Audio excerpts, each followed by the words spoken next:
Kalanın dibine bir nar ağacı, dökülse yaprağı kalar ağacı.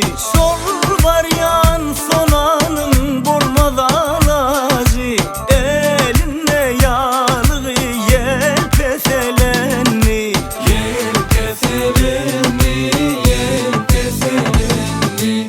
Kalanın dibine narimet olmaz, şol baryan gözüle söz demek olmaz. Kolundan tutmasan yar demek olmaz, eline yağlığı el peselenni. Yel peselenni, yel peselenni.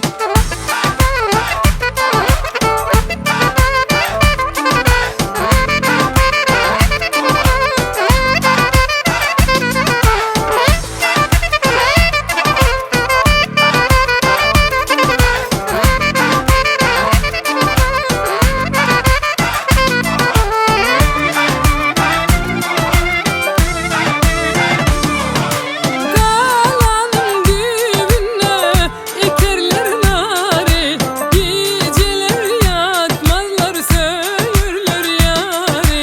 Deyip gönlüne dik vurdu tarım tari, eline yağlığı yel peselenni.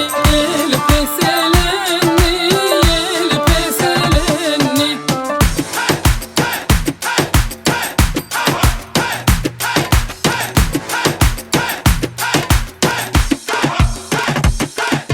Atımı bağladım bir karadaşa, kılıcımı sıyırdım da girdim savaşa.